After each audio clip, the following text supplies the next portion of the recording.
And I think we're about to jump into, we're timed here, to another topic that's really near and dear to my heart, and that's the concept of physician burnout and physician clinician wellness.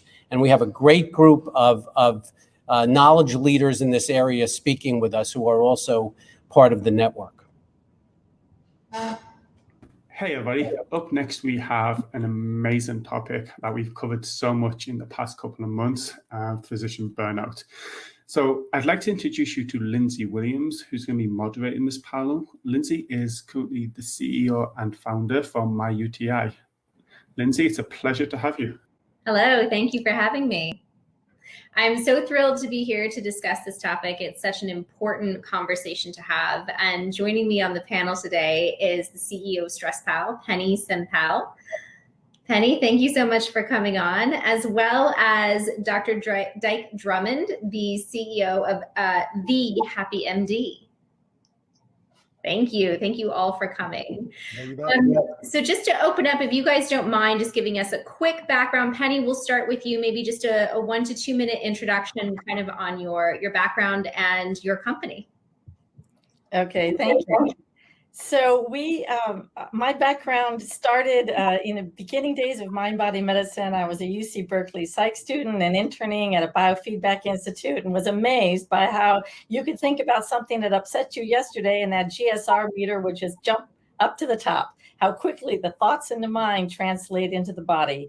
And I continued my education at UC Hastings in law and found myself gravitating toward conflict resolution, and developed my skills as a professional mediator, and really saw then again how with people have these incredibly adverse, complicated adversarial situations, either in their personal life or their business life, and how with good guidance, people could come to see things in a different way, to look at what mattered to them and find ways to find a new way to approach it and find common ground and find resolution. Not for everybody, but it really interests me. And I continued my study on how is it that people go about changing and making changes in their behavior and in their way of living their life. And long story short, I started working in the ICU at a major medical center under a grant to try to train heart transplant patients in safe, non-invasive modalities. Again, hooked up the instruments where you could see the impact of changes in people's thoughts and feelings on their physiology. And that led 20 years later, I stayed there for 20 years, developing protocol in self-care education. And I saw really the need that clinicians had for medical grade tools to help their patients and to help themselves. And it was safe, non-invasive approaches. So I teamed up with longtime colleague Jim Monroe, a clinical psychologist. We expanded our team to include physicians, nurses, health IT people, and a cadre of creative media artists to develop really self-engagement tools that organizations, coaches, leadership could use to scale to help all healthcare workers on the team, management, clinicians, nurses, staff, everybody. So that's what we did at Sempell, and we'll get more into why we did it as the talk goes on. Yes, absolutely. And Dr. Drummond, please. Yeah, I'm a family doc by training, med school at Mayo, my residency in the UC Davis system up in Reading, 10 years, full service private practice. I was old school, admitted all my old patients, delivered 500 babies, and burned out of my practice in 1999 when I was 40 after 35,000 patient visits. And immediately got certified as a coach. For the last 10 years, since 2010, my website, thehappymd.com, has been a hub of focus on trying to figure out how we can help individual doctors and organizations recognize and prevent burnout. And we've had some success. I have 5 coaches who now work with me, several thousand hours of one-on-one experience. And the trainings that we developed from blog posts I made about the patterns and what was putting the doctors out and getting them better. We've trained 40,000 doctors for 175 organizations on 4 continents and counting. And one of the things that's interesting about me, since I'm not an academic, I'm a coach. Every tool we teach, you can put into action today for benefit today. And one of the things we know is, again, just like Pennie said, every single person in the organization who draws a paycheck from your organization is at risk. The physicians are the ones, though, that we concentrate on typically. Yeah, that's wonderful. Thank you so much. I know this has been a hot topic, especially in light of the stress and additional, just demand mentally, emotionally, and physically being placed on healthcare workers across the board the last 2 years. So this is something I think that we now can address in a way and have a conversation at a higher level that maybe prior to the previous 2 years wasn't as open of a topic of conversation. And I think the idea of mental health, especially for our healthcare workers, is one that we need to elevate the conversation on. And Pennie, I know you and I spoke the other day and talking about one of the most important aspects of mental health is building that resilience, and how there's a lot of applications nowadays, right, for meditation and yoga and things that can help. But really, the core foundation of what you guys are working on at StressPal is implementing real change and in a way that is proactive. And I would love for you to share a bit more about that with us. Okay, let me step back a little bit on resilience. This is a word we're hearing about a lot lately, and it's a bit overused or misunderstood, I should say. But there's a lot of research on psychological flexibility and resilience, and this is very exciting science because it helps point the way to what are actually the most effective and efficient ways to maintain and protect your resilience. The physicians are above average in resilience, and they arrive in that condition. But there's kind of a misunderstanding that if you have resilience, you're resilient, nothing's going to happen to it. But it's like, we all want good teeth, but we have to do a little bit to take care of those teeth, to keep them good, strong teeth, right? And it's like that with resilience. Resilience, and the science is very solid on this, shows that there's actually mindful, proactive steps that we can take that take moments to protect our resilience and recover our resilience. And those steps are concise. So we can look at things like, yoga or meditation, and many of these practices are helpful, but we need to look at the science for what's the most efficient and concise ways. And that's going to reach the most people. And so, I'm happy to launch into that, and it really derives from leading mindfulness-based therapeutic approaches integrated with cognitive behavioral approaches, and you could put in some mindfulness meditations to support that. But there's some very direct, easy to learn skills, and we're coming from a place of saying healthcare is a hazardous kind of profession. It's a unpredictable, challenging. Burnout rates by my standards, were high even before EHR, at 30-40%. They're very, very high now, and it's unacceptable. These are indispensable professionals, greatly talented, and they need the most advanced skills. So we set out to really help provide this concise learning, this concise professional development in the leading intervention strategies. Yeah, that's an interesting thing that EHR has increased the rate of burnout in that correlation there. I think, obviously the goal of EHR was to start to simplify things, but maybe Dr. Drummond, you can speak to some of the ways that advances in technology have placed, higher expectations on physicians in ways that they were not either trained or prepared for, or have not then been adopted into a system that allows for reducing burnout. Well, if you talk to any group of physicians who practiced in the paper chart days and who now are still practicing with any commercial EHR, what you'll find is that implementing the back office EHR doubled their workload. That's even before patient portals and the inbox and even open charts where the patients can see your charting. And the challenge becomes somebody can talk about it being an innovation from a programming perspective, and they can spend millions of dollars a month subscribing to things like Epic. But what happens in the back office is it overloads the doctors. Because what happened is when you doubled the workload in the back office, nobody doubled the staff to take care of the workload. And there are evils out there like the MGMA staffing averages that people say are gold standard. No, they're not. It is systematic understaffing of the back office that produced the 50% burnout rates of today. So for instance, MGMA will say a family doc, outpatient family doc, needs 1 MA. No, they don't. They need 3. So we solve the EHR problem, the EHR contribution to burnout problem. And I'll just give a couple of references and you can go look them up yourself. One is Corey Lyon, Corey Lyon, Lyon, at the University of Colorado, family doc. His program is called the APEX program. It's been published on extensively. They have no burnout in the back office because they have 2 super MAs, scribing MAs for every doc there, and it's fiscally responsible and hits every single quality and patient satisfaction metric that you'd like. And I'm just going to say one thing. The most important current COVID, in the wake of COVID development, is you can't hire an MA for love or money right now. And so they laid off MAs during the downturn of profitability during COVID. And now the doctors are even more understaffed in the back office. What's that going to do? It's going to take all the boomer docs who've been looking at their retirement plans for a couple of years and wondering when they were going to pull the trigger on retirement. And they're all leaving this year. There's nothing you can do about it. Because at Dike's Drive-In here in Seattle is given a $5,000 bonus at month 3 to anybody who'll flip burgers with them and show up for every shift for 90 days. Can't hire an MA in a labor market like that. So it's about to get a lot worse.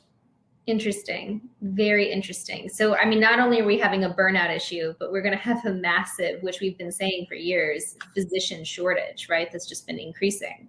Well, it actually makes it easier for us who work in the corporate world. So if you're working with the individual doctor, that's one set, the canary set of skills.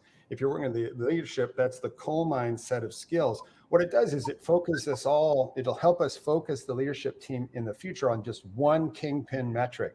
What is it? Recruitment and retention. That will be number 1 going forward, bar none. Very interesting. Very interesting, especially inside of systems when you start to think about a lot of, not just healthcare systems, individual practices. Now we also have dynamics coming into the market with private equity and large roll-ups of group practices and then flipping those into larger systems. How do you see all of those market factors impacting burnout? All bad. As a leader, you prevent burnout on your teams by being able to high touch. Enough touches, frequently enough to have somebody believe that you've got their back. And you come with an awareness that you're here to solve problems that get in the way of the doctors doing their job efficiently. If your leader never comes out of the ivory tower and the only time he shows up is when you're in trouble, and your leader happens to be now because you were merged and that leader's 3 time zones away, all bad, all bad, all bad, all bad. And private equity sucks all the slack out of the system and burns everybody out. There's nothing good about private equity in healthcare. Nothing. So I see you're very open-minded about this. There's nothing good about it. No private equity firm will put wellness as one of their top 3 priorities ever. Well, it's I mean, there's definitely a fair point there. If you're loyal to the street, right? How can you be loyal to the patients? Because those things are at odds. So, I mean, knowing that we have a healthcare system whose structure is predominantly based on a lot of these transactional requirements of success, how do we even begin to address physician burnout? Because the system is not changing overnight. Are you asking me? I'm asking you both. Who wants to jump in? Pennie, it's your turn. Come on. Okay. All right, I'll jump in. These are hugely important points that Dike is raising. And it all comes around to human beings, right? It's human beings either effectively or ineffectively communicating, collaborating, and figuring out ways to solve this complex dilemma that's faced. You know, they say if you're a carpenter, everything looks like a nail or else looks like a hammer, right? And if you're a lawyer, everything looks like a conflict. And we have such a sea of conflict going on here with different needs, different agendas, different interests. And so the coming together around this to find those changes, to implement those system changes in your organization, and to look at culture of physician changes, culture of wellness changes, of course, the giant being the system drivers, right? That's the driver. That's going to take a level of the best level of communication, capacity, and ability to collaborate that you have to creatively problem solve. And one of the hidden benefits of psychological flexibility and resilience, which again is a well-studied, complex psychological phenomenon that has to do with how we react to stressors, how we react, how we adapt, how we learn from, how we recover from stressors in our environment. The benefits of that relate to problem solving, creative thinking, more effective communication and collaboration. Do these sound like skills that could be helpful in making inroads into this giant dilemma that's facing healthcare with this really disastrous potential result for all of us if we fail? So we've got to get this right, and we've got to get it right this time. We can't be trying a little of this and trying a little of that. We really need to get an integrated approach at the system level, which involves humans collaborating and talking and either giving out little microaggressions all the time or not. Because one of the things that's a lack of awareness is of our stress triggered responses. There's generally a lack of awareness of that. And when studies have looked at, do people even understand what they would do to reduce their burnout, their distraction, their overwhelm? Most people actually don't know what to do, but the science is there. And if there's core concepts, we can get into that in another part of the discussion. But just look at stress-triggered responses, just to give you a feeling what I'm talking about. These are typical ones: hypercritical, defensive, blaming, passive-aggressive, excessive errors, more accidents. So you can see these few that are typical stress-triggered responses, because we're humans, we're hardwired, persistent stressors like is getting dumped on everybody in healthcare, tends to make people more rigid and more patterned in their stress responses. You can see how these things undermine collaboration, right? So where do we start?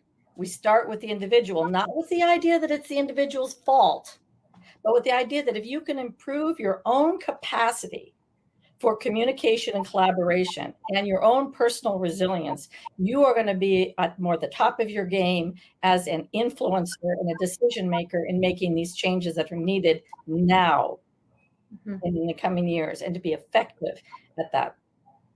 I'll turn it over to Dike. I think that it's actually a leadership conundrum. So everybody who employs a doctor has to understand, doctor, nurse, all people who come through some sort of professional training to be in their position in the organization has a hole in their education. And when they graduate, they don't know anything about stress management, burnout prevention. They don't know anything about collaboration, collegiality, teamwork, or anything like that. It's like sending soldiers off to war without their body armor. They can shoot the gun, but they're going to take the first hit and go down. So it's our responsibility as leaders of the organization to care enough about our people to, number one, give them the finishing touches on their resilience tools, how to understand, recognize, and prevent burnout. And then it's up to me as a leader to care enough to put something into place that is constantly wringing the stress out of the systems of care, constantly asking the people, what can we do to help you? Constantly reinforcing that I've got your back, to the point where every leader in the organization, when they walk into your office and you're not expecting them, you look them right in the eye and you say, hey, Chuck, to what do we owe this unexpected pleasure? As opposed to, oh, damn, what did I do now? Right? So it's a leadership failure on such a massive scale. It's actually hard to wrap your brain around. And it's basically about, do you care enough about your people? Do you recognize that you're being hauled below the waterline every minute of every day by the 50% burnout rate in your physician population, not to mention the nurses and everybody else? Do you have the capacity of empathy to actually make a proactive wellness program for your people one of your top 3 priorities? Because if you do, you'll be the only one in the whole nation if you start to take meaningful action at that point. And I believe we can make a business case in the near future that is a disruptive innovation, that is a best practice, and we can actually make a business case for burnout, especially if we're 130,000 doctors short of what we need in 2030. It's a really interesting concept. I mean, are there examples from allied fields where this has been implemented efficiently or effectively? Is this still relatively new to all of us? Because I know in the last 2 years, there's been a lot of conversation around self-care, which came about as almost like a novel concept, right, to many. And so if we're looking at basic self-care as a new idea, do we have any examples that we can look to of where this has been done successfully? Well, self-care in a healthcare professional is a novel idea because the toxic over-application of the patient comes first, pollutes everything. The leadership has to focus on the people so the people can focus on the patient. Go, Pennie. Well, I think I think even beyond self-care being kind of a concept, gee, I got to actually eat lunch and, not skip my workout but the work-life balance, is one of the screaming problems, people are getting that there's not the balance in their life. And I'm going to ask a question, here to everyone to just reflect on themselves who's watching here. We can all name, if I ask you to name, 5 healthy foods, 5 good sleep hygiene practices, a couple of good exercises that you should be doing to self-care. People can rattle off things like that. But if we were to ask you, honestly, are you aware of several cognitive strategies that take less than, 30 seconds in your mind that you can call up that will help protect your resilience in the heat of the moment, that you can apply anytime? Do people know evidence-based strategies that they can use right now that they can easily learn? And I think the honest answer is no. People may think, well, I maybe could go relax, or but what can you do to defuse the stress response? Because that stress response is really damaging for you. Your stress response can be maladaptive. It can become not aligned with your own values. So as you develop the capacity for awareness, and this translates to the organizational level too, the capacity for awareness, what are my stress triggered thoughts and feelings and behaviors and physical reactions? Are my reactions lined up with what matters to me and what's important to me? And am I willing to act on more workable strategies? This concept of awareness, assessment, and action translates to the larger organization too. What are we doing here? Actually, what are the problems we're facing? Awareness of the problems. Not accepting that they're good or bad, just candidly and non-judgmentally looking at them and assessing, do these line up with our values? And that means everybody getting together and actually talking about what matters. What do we value, and documenting that, putting that down, really becoming clear about what matters to us individually and as an organization. And then what actionable steps could we take that are more aligned with those values and what matters than what we're doing? So on an individual level, when you cultivate skills internally and you are solid in your own capacity to harness your brain's ability to really optimize your own personal asset, resilience, you're better able to say, this is what has to happen at the organizational level. We have to be honest about what's going on. We have to assess it, and we have to be willing to take actionable steps to change it. Yes, I think that's, I think the question for many is, where do we even start with that, right? You said at the beginning, start with the individual. Is it a collective of individuals? I think, Dike, you mentioned starting with leadership, right? I mean, what is the single most important first step that— I'm going to say one thing to clarify on that, and then I'll turn it over to Dike, because this has to be a multi-pronged approach. It is insulting to clinicians if you just say, well, here's some resilience, tips and tools for you to do. There needs to be an authentic commitment to looking at the system drivers and to being inclusive in the leadership there. But I would say organizations with a tool like we developed at Sempell, is a virtual wellness home that coaches and teams can use. There are tools you can use to jumpstart at your population level, to help everyone, because all those people involved in the micro changes that are going to happen will have a common language. They're able to recognize, model behaviors themselves, reinforce and recognize more productive and actionable resilient steps in others, and be able to help just elevate us out of overwhelm just enough that we're better able to collaborate, communicate, and resolve conflicts. I'm turned over to Dike because he's got the deep insight into the leadership piece, which is where his expertise is. We're down there at that professional development level. Pennie, I agree with everything you say. If we take the human interactions out of the layers of bureaucracy in a healthcare delivery organization, I believe in everything you say. I'm self-regulating. I am emotion-free, presenting my ideas to the leadership team. And that's where the question is, what's the quality of the leadership team? Because if that leader looks at you and says, Dike, every time I see you on my schedule, I wonder what you're going to say. But it's always you complaining about something. What's wrong? Here's the phrase. What's wrong? Don't we pay you enough? And here's what I'll say. If you've calmly presented your idea and you know it's a legitimate concern, and doctors always have legitimate concerns, we're diagnosticians for heaven's sake, and you go speak even-handedly and create a case, maybe even you call it a pitch to your boss about something that's just not right. It represents true hypocrisy, where the organization says one thing and we're doing something completely different. And they look you in the eye and they say, what's wrong? Don't we pay you enough? You need to really quickly put a lid on your practice until you can find a new job and get out of there. Because that's the classic failure of leadership inside a healthcare organization. Realize we don't even have the infrastructure to have good leaders in healthcare. Because if I go into a leadership team and I say to the physician leaders in the organization, how many direct reports do you have? If you were a leader and you were charged with touching all of your direct reports every month, just to make sure that you're in the loop and you're helping them and you're expressing your thanks for their hard efforts, it would probably be between 8 and 12 people if you were a part-time leader and you were also seeing patients yourself. You're going to really struggle to find any organization in the United States of America that has physician leaders throughout the organization who only have 8 to 12 reports. And all day long, we're focused on stuff streaming in from patients who are sick, hurting, scared, and dying, and their family members are irate. So we're all constantly on overwhelm.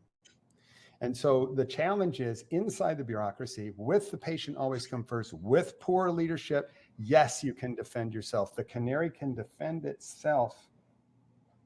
And I can always build a mind that'll kill even the strongest canary. So it always has to be parallel. Canaries, we all have to have our own strategies that we build ourselves. Coal mines, somebody's got to get the leadership team on board to be constantly wringing the stress out of the mind. Together, if we work collaboratively, which I've not seen an organization who does a good job of this nationwide. It has nothing to do with your national reputation for anything, right? So you can't hold Stanford or Mayo or anybody else up as an example. You cannot, because what you're talking to is a leadership team and they'll say anything. I want to talk to the frontline doctors and say, what's it like to work here? That's what I do on my website. 20,000 times a month, they come streaming and telling me stories, okay? So this is something that can be done only on a small scale in little circles of influence around good leaders. And if you can build the collaboration and the awareness and complete their medical education so they can defend yourself, maybe you got a chance. Outstandingly difficult to do, Lindsay, especially if your private equity firm just bought 8,000 doctors in 14 states, right? And just a real quick last thing. I had a chance to train a group of CFOs recently, 20 CFOs from a state medical association. And I said, before we get started, I just want to ask y'all a question. Raise your hand if you've ever watched a doctor seeing patients during their workday. How many hands went up? 2. And I said, you're impressed with that? Please, come on now, Lindsay. Be authentic with us here, right? It should be shocking. It's like they've never seen the sausage get made. The only time they ever saw a doctor was when they were the patient, okay? How about this? How many of you make that a routine that you maybe go out once a month and round and shadow a doctor? One guy, he said, yeah, I learned it back in the days when I was in manufacturing. We would walk the assembly line every month. How in the world can you count the beans and think that your profit and loss spreadsheets mean anything if you've never actually seen a doctor in your organization see patients? So this is the kind of, can we get out? Can we be collaborative? Can we be aware? Can we understand the stress that our people are under because we're down there doing the old school management by walking around enough that we know the people that are our direct reports and that we are constantly wringing the stress out of the system, because you can't abstract any sort of educational outreach from the insanely complex bureaucracy that we're trying to launch it into. Yeah. This term that you use is so great, wringing the stress out of the system. And I would love for you to share if you have one or two just like quick things that you think organizations could relatively easily implement for themselves in that way to help at least start to wring out some of that stress. Well, the first thing you have to do is be responsive to your people, because the mistake most leadership teams do is they say, anesthesia sucks, get the lean team on them. They're doing it to the anesthesia department. When lean comes in and rearranges your workflow, it destroys your day and makes everything completely worse. So all you have to do is ask them, what's the number one, number two, number three biggest stressors in your day? Pick one and get on it. The simplest way to do that without necessarily having to do the survey is a GROSS project. GROSS. Get rid of stupid stuff. And all you do is in one department, you put a box in the lounge and you say, hey, everybody, for the next 2 weeks, you put your suggestion, make sure you put your name on it because there's prizes. Put your suggestions for anything that you see that we can stop doing. That's kind of stupid that we're doing it in the first place, because if we stop doing it, it's not going to make any difference to everything. It's just flush, it's trash, it's waste, it's historical artifact. And then you have a party with awards and you pick one and you do something about it. And what happens with a GROSS project, which is so cool, is it's not about doing something new.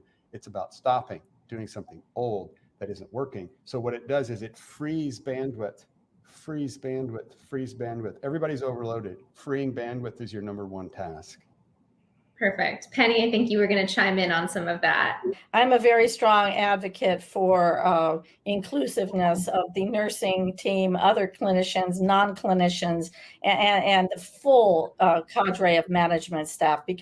And one of the things parallel to this assertive movement toward what's wrong, what can we fix, is getting some concise, evidence-based professional development for people. They'll feel cared for. They'll be getting valuable skills that will help them hang in there while you are fixing this other problem.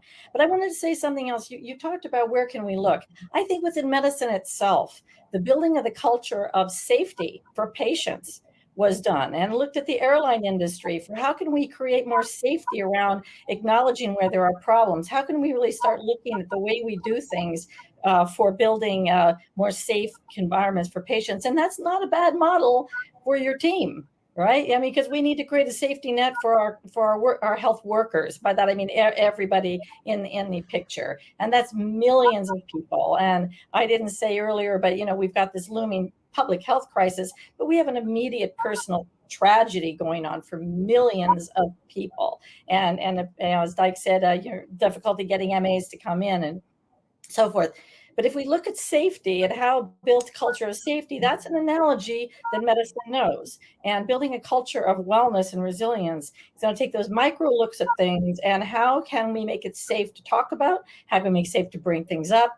And how can we be robust as a team in listening and active listening and taking proactive steps to make changes? So I think there is an example right there, really, where you're rebuilding the coal mine as well as strengthening the canary. I mean, they go hand in hand, and it is medicine is a team sport, and it's not just a team of doctors; it's a team with non-clinicians as well. So I think look at that safety culture of safety. Okay, we need a culture of safety, wellness safety. I'm going to say well-being because the idea of mind and mental health, physical health, to me, they are so intertwined. You really do need to address how are we supporting well-being, the whole picture, and make it safe. It's education. It's not mental health treatment. It's about providing foundational skills that if we draw from psychology and psychoneuroimmunology, there's been extraordinary advances with acceptance and commitment therapy, cognitive behavioral therapy, and how those intertwine to provide concise training on platforms that organizations can implement right away. So those are the comments I want to make. I think you can look inside your own world and navigate from there. I think that's a phenomenal point. And I actually think that's, a phenomenal way to kind of bring it back home is saying this isn't just a firestorm that, healthcare workers are operating in. This is fundamentally a safety issue with our healthcare system. If we are not protecting the mental health of our healthcare workers, right? What does that mean? Not just physician burnout, physician shortage, but then how is that impacting the quality of the care you're receiving as a patient, right? And Lindsay, it's not just mental health, because when people are fatigued and exhausted, is that mental or is that physical? Right? You've got this whole range of responses of how people respond to persistent stressors, right? These extra stuff. So you've got the firestorm. If it's a little bitty fire, you don't need much PPE. If it's a bigger fire, you want a little bit better equipment. If it's a raging firestorm, as exists now in healthcare, in terms of, you know, the workload, feelings of autonomy, not respect, the whole spectrum of complaints that we all know about, you want the best PPE you can have, and you want to know how to take care of it so you can fix that thing. And you didn't start that fire, but you are part of the system that's in the fire. And so, and you have your intelligence, the training that physicians have, that other clinicians have, is phenomenal, and that needs to be listened to. These are very dedicated, highly self-motivated individuals, and they're indispensable to all of us. So I think we already have, responding to something else came up earlier, I think we already have strong, ethical, legal, regulatory, and business reasons to be assertively building interventions to prevent burnout. And we have also on the side of why, it's not just it's mental health, yes, but we also show increased accidents. There's many healthcare workers have among the highest rates of disability claims. When you're exhausted, you're fatigued, slip and fall, don't do things, don't remember quite. I mean, there's physical injury, there's malpractice risk, which is a vicious cycle. There's more errors and there's malpractice. Nobody likes to be in those situations. They're highly stressful. It further undermines confidence and fulfillment. And so we have to stop this vicious cycle. System drivers, the internal microaggressions that happen, the ineffective communication, problems not really being solved, and all of that deepens and worsens the feelings on the of your experience of your work. So the safety issue for our workers is full spectrum, or from everywhere from physical injury and emotional distress and moral injury. It's much bigger than burnout. Burnout takes a look at this, but the actual problem is much bigger. Much bigger. Points very well made. Dike, I don't know if you have any kind of final comments. Otherwise, we can go into our question and answer session here. Well, burnout's a normal response to stress. And anything mental health wise is a complication. Burnout is linked to worsening safety, quality, patient satisfaction, all of those indicators, turnover. And if you're negotiating with the leadership team in the years ahead, your number one argument with them is going to be recruitment and retention. I just want to tell you that now, because the retirement wave is coming. And I think it's coming quicker than we ever thought possible. Sure, safety is important, quality is important, it really is. But again, inside of bureaucracy, you have to have a negotiation point with the leadership team. And I think recruitment and retention is going to be where it's at. And the one thing I would say is find a trigger in your office day, something that you do between every patient that you can hook to a big deep breath from the top of your head to the bottom of your feet, and just let go of everything. Doesn't need to be there in that moment before you go see that next patient. And what you'll find is it'll make a tremendous improvement in your office day without needing any leadership intervention, no legislation, no union, any of that kind of stuff. Just remember to breathe. You're going to do it anyway. Trigger it off like a doorknob. Try it out. Love that. Thank you so much. Thank you guys so much for this panel discussion. Let's go now to our audience to see if we have any questions for our panelists. Hey, Dike, how are you? Good to see you. Good. Always a pleasure. Likewise, I'm sure. Okay, Dike, from your perspective, what is the ideal healthcare ecosystem where physicians will thrive? That's a pretty broad question. Well, if you're talking about a healthcare ecosystem in terms of being some sort of large employer, so let's say a community hospital system that employs 150 doctors, I can say that size is really important, and I mentioned a little bit of that in the recorded remarks, because there is a certain scale to leadership. Hey, Pennie, there is a certain scale to leadership. If you can't get out amongst the people and get regular touches to build the 5-to-1 ratio, to have trust and a relationship between the two of you, it's hard to build the culture and the leadership backing of the providers that you need for a healthy atmosphere. And you also need to be asking questions often enough about what is stressful for you in your practice and being responsive to the physicians. It should be a collaboration. There should be acknowledgement of the fact that 80% of your income comes from the pen of a physician, the mind or the pen of a physician, and we should be working together. And what usually blows that out is scale. And what really gets in the way is the whirlwind of everybody's day. Everybody's overwhelmed, overloaded, tapped out, no bandwidth. And so we need to be getting together more frequently outside of the practice of medicine to talk about how we do our job and working together to always make it better.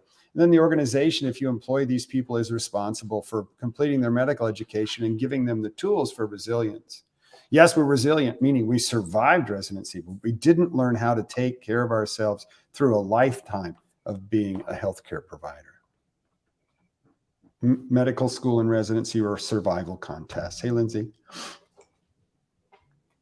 That would be my short answer. So if you're talking about what is the healthiest business model so far, because it is less chaotic and less volume, you're going to have to look at things like concierge practice. But concierge practice can never be something that delivers the majority of healthcare in the United States. But certainly the business model is impressive. And Gary, you know the secret to the business model of concierge, how I can make the same amount of money and see 12 patients a day. It's overhead. Here's one. How do you deal with leaders who respond by gaslighting their physicians when they bring up issues? You addressed this a little bit. That's a psychopath. Get out of there. What are the best practices to avoid burnout in residencies, especially with the wide range of training and hour requirements? Pennie, you want to jump in on that? Yeah, I'll jump in on a few comments on that. I think let's get into some of the nitty gritty of what we're talking about when we're talking about protecting and maintaining your resilience.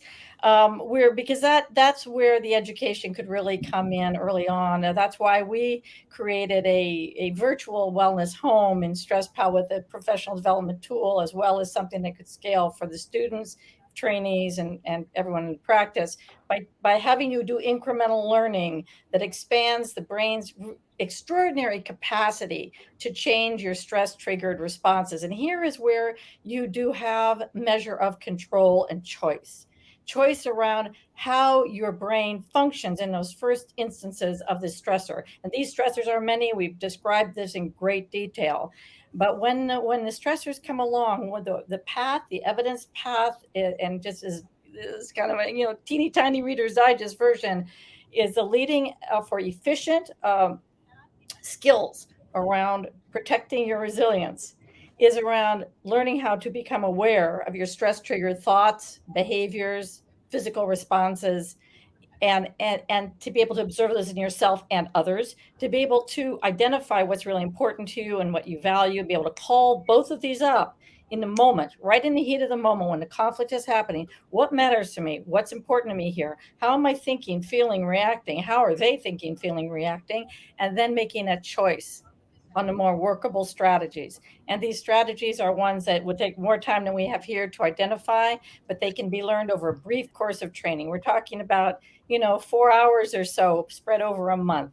The kind of training that psychologists have developed and use in clinical practice that can be taught online is surprisingly brief and will last you a lifetime, that you will continue to perfect as an internal cognitive skill that you have when the stressor is right on you, when the conflict's right there. So I encourage you, there's some reading we can do. I'm always happy to pass on resources and citations for any of you to look at, so that you can learn more about the modalities. Right. And that's a good segue to lead into Global Health Impact Network. And we do have a physician burnout community that's growing. I know Dike has been a small part of it. It's growing and Pennie, Paul DeChan are involved. And we built it with the idea that this conversation should not stop here. This conversation should start here. And it's an opportunity for everyone, including the attendees, to jump into that community and pose questions, which will then be responded to by the knowledge leaders for that particular community. So I encourage people. Here's a great question, because, it's something, it really resounds with me, because, we're very good. I'll go into the global versus domestic discussion. We're very good as a group. A lot of the knowledge leaders tend to come from North America and where we are. But the reality is, and I think we couldn't have picked a better way to focus on this, is that healthcare is global. And the pandemic has caused burnout, not just where we are, but anywhere where there are clinicians interfacing with patients in the middle of a pandemic. And frankly, I would venture to say, and I'd love your opinion, that it's much worse in other places because they don't have the resources that we have. And even that has not been sufficient. So the question here is, worldwide/globally, how do you define physician burnout, lack of empathy in a health system anywhere, like India, Egypt, etc.? Yeah, it's a whole different definition, right? If you haven't got the resources and you haven't got the staffing to do anything like what we would expect to be standard of care here in the United States of America. So when you've got dead bodies in the ditches in Quito, Ecuador, and I'm a doctor trying to see patients without PPE and ventilators, you're on a whole different measurement scale of distress, moral injury. Moral injury meaning you know what you want to do and you know what you would do if you had the supplies, but you don't have any of that and you can't help people in the way that you want. So here's the way I think of it from an ethical perspective. It's sort of the same way I think about environmental concerns in the United States of America. If we can't be environmentally responsible in America, who else can? If you've got subsistence farmers burning down jungles in Brazil, if we can't figure out how to protect the health and well-being of our providers of healthcare, physicians, nurses, everybody in the system. In the United States of America, where 17% of the GDP goes to healthcare, if we can't figure it out here, nobody can figure it out. One of the stressors that you don't have to deal with, in my experience, is Australia, Canada, National Health Service in England. One of the stresses that they don't have to deal with is multiple payers. They direct bill the government and get a check the next week. They don't have to worry about what's on the formula. There's just one, what things are covered, pre-authorization and those kind of things disappear. The business office, you don't need one. So there's an international example of one of the differences. But I would hate to be, and I can't imagine being, a physician in the trenches of a slum in South Africa in the middle of a COVID epidemic. I mean, we aren't even getting news reports from those environments because even news won't travel in a disaster like that. Pennie, you want to chime in on that a little bit?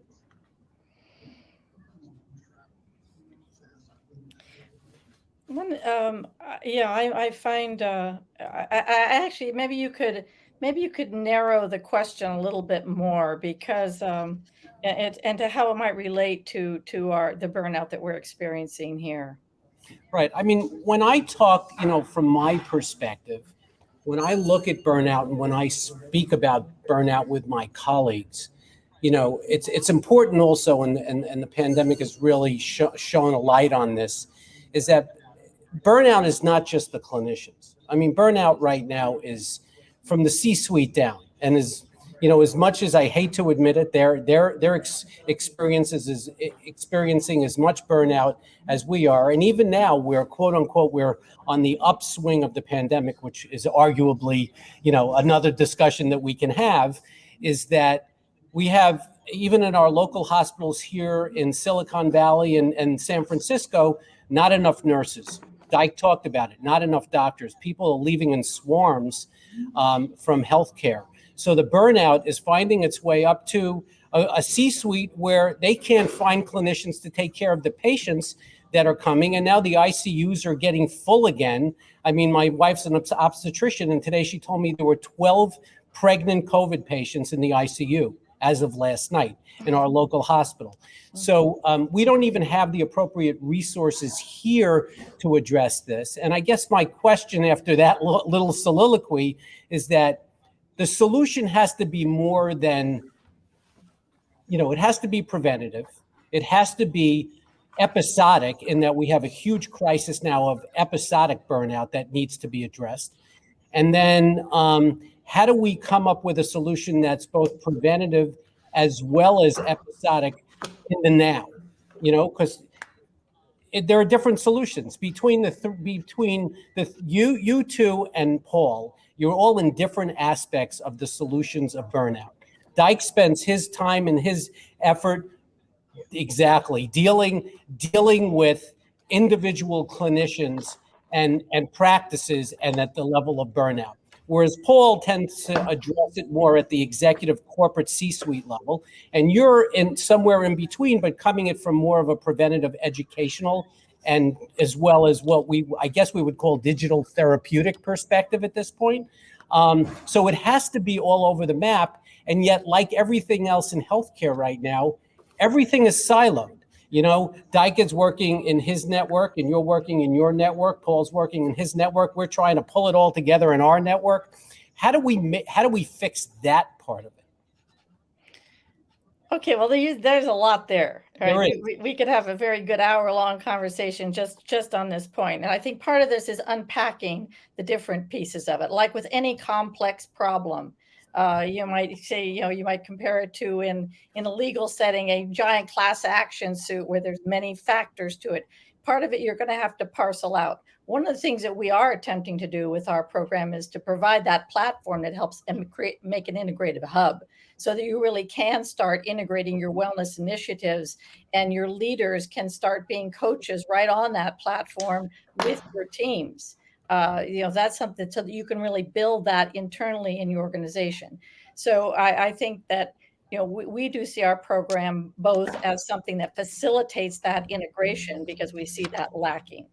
There's larger pictures where we have to look outside of the box relating to how are we going to attract people to this field. And we do need, I think one recommendation I have is to accept humbly that within your own training and discipline that you have within your medical sphere, whether you're on the MBA side or the MD side, you may not have the expertise. You may need to bring in some consultants who you can join your team or maybe in other parts of your team. There's talent that you haven't identified to help you think outside of the box. How are we going to start setting up some collaborations with other hospitals in our area? We can start having broader conversations about this. And how can we also join maybe statewide or national advocacy organizations? I'm, with my law background, I'm a big advocate person. You need to join forces to advocate. And this also comes down to communication. So if you can start to integrate your wellness initiatives so that you're not just preventing, you're also providing real missing skills right now. You can start to set up conversations with regional, statewide, and participate in national conversations that start to change policy. One area for this, for example, is changing the legislature in your state around privileging participation in wellness programs. So doctors don't have to worry about any stigma there. Are they going to be penalized? Are they going to be, is somebody going to find out about this? There's a couple of states that have led the way. Others need to join it. All 50 states need to make it completely safe, as psychologically safe for your credentialing and all. So I think one of the strategies here is identifying and putting in buckets some of your key bucket areas and what can we start with now here? What's our longer range? What's our shorter range? How can we integrate our wellness initiatives so they're not scattered? Some are over on here and some are over here. How can we pull things together? And how can we create a common language so that we all can talk about this in a way that we understand each other? And this means bridging from other disciplines and translating that in a way that I hope we've done in our program, and I know others are doing in their programs. That's great. So the other comments, there's a couple of comments in the string, which I'll refer to it as the us versus them problem. So here's the first question. Do you think the medical system is fixable, given how rigid and ingrained the system is and how much power physicians have given up to the admin, C-suites, suits, and powers of insurance companies, Medicare over our practice? And then the second comment where physicians' income and autonomy were robbed by non-medical C-suite executives and admin. I mean, this is an area which is close to my heart because it's the whole reason that I started Global Health Impact Network, is that we are in a position where we've been given I would be hard fast to call it a present, but in a way, the white cloud of this pandemic is a bit of a present. It's showed and unveiled all of the gaps we have in healthcare where we are right now. And it's our opportunity as clinicians to take back our roles as guardian of healthcare to improve that patient-provider interaction. So, Dike, how do we get from where we are now with the tools that we now have available and the opportunity to kind of take back control?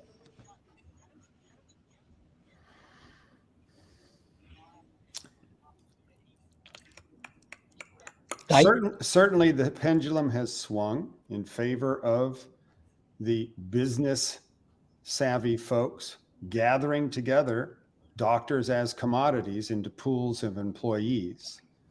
And one of the things I see a lot, because when you're under stress, this is what happens, is a lot of tilting at windmills. You signed a contract, you punch the clock when you come into work, you gave up your autonomy when you became an employee, specifically to the organization whose job description you're now attempting to fulfill. And one of the things that's going to be nice about the shortage is that it's a seller's market. Boy, there's going to be demand for doctors. So if you don't like this job, if you feel like you're giving away too much, being taken advantage of, you got a psychopath boss who won't listen to you, asks you, what's wrong? Don't we pay you enough? You have the ability to shift that. But what I can say is, and what I'm working on is trying to find a leadership team who's willing to make meaningful change in the way they do things in the organization to honor the health and well-being of the physicians, so that we can create a business case, a white paperable business case, that it's a best practice going forward, not a luxury for a few who happen to have a solid gold profit and loss statement. So I think that there's a way in a smaller group to show superior performance on all indicators you want to look at, because again, burnout affects quality, safety, patient satisfaction, productivity, engagement, turnover. I think there's a case to be made for wellness as a disruptive innovation in the healthcare space. It just hasn't been made yet because people think bigger is better, and bigger is never better. It's just bigger. One of the things that you were having trouble wrapping your brain around just now is the sheer complexity of healthcare. The healthcare industry is the most complex industry on the planet. Nobody's ever, apart from occasional large group practices in the United States, the development of a large group of employed physicians managed by non-physician managers is a unique development in human history. And there's just 2 points I got to make because we teach this everywhere we go. Burnout's not a problem. It's a dilemma. It does not have a solution. You must have a strategy. And every individual canary has to have a canary strategy. Every individual organization has to have a coal mine strategy. And they're all different because of the different ways these things came about. Also, burnout in residency and med school is very different than burnout in practice. Right. And we don't have time to talk about that. Right. So it is 2:00. I want to thank this amazing panel, Lindsay Williams, who, as always, did a spectacular job moderating. Dike and Pennie, who I always enjoy listening to and learn something new every time I listen to both of you. So again, if anyone on this string or on the video strings in any place that we're broadcasting this, if you have further questions, want to be more involved, join the Global Health Impact Network, get on our clinician burnout community, and start collaborating and be part of the solution as opposed to watching in the grandstands. So thanks again, everyone. And I think now we're going to move on to one of my partners, Bob Sweeney, who's the head of our Global Health Impact Network Education Network. Thanks again, guys. Thank you.